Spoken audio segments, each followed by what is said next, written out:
It's been a long and very winding road to get here, but tonight the final stretch of the 2020 presidential race kicks off with the Democratic convention in Milwaukee.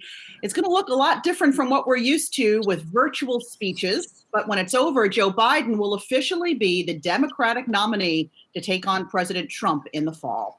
Our DC correspondent Jessica Smith has been looking into Biden's path to the nomination, and she joins us now. Good morning, Jess.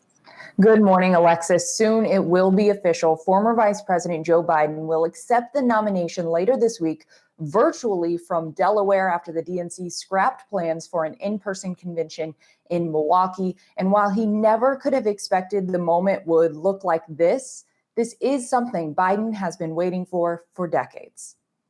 America already knows Joe Biden well, largely because of his most famous friendship. This also gives the internet one last chance to talk about our bromance.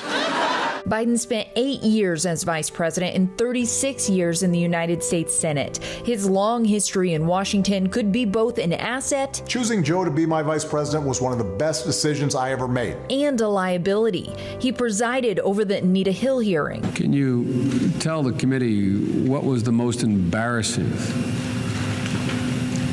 of all the incidences that you have alleged? He helped write the controversial 1994 crime bill. And Madam President, we have predators on our streets. He voted to authorize the war in Iraq, and he's faced accusations of inappropriate behavior with women. I hear what they're saying. I understand it.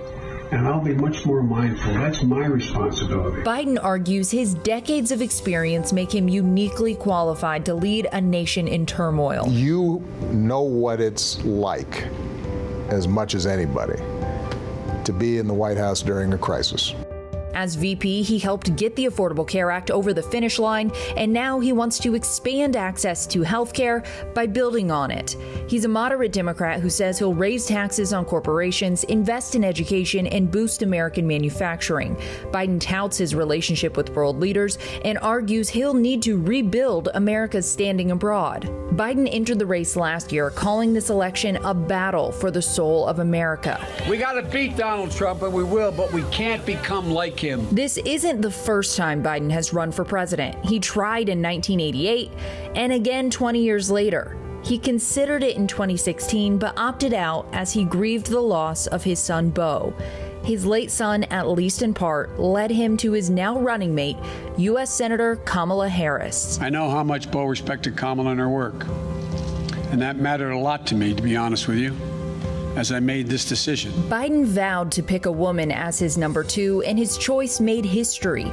Harris, the daughter of immigrants, is the first black woman and first Asian American to appear on a major party's presidential ticket. Biden has not thrilled the next generation of progressives, but with less than 3 months to go, Biden is pitching himself to voters as an experienced and steady leader who can guide the country out of crisis.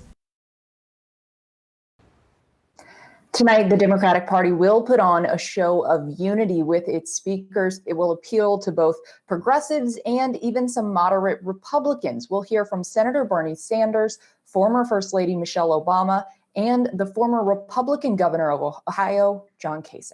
Brian and Alexis. Jessica, what might we hear in these speeches?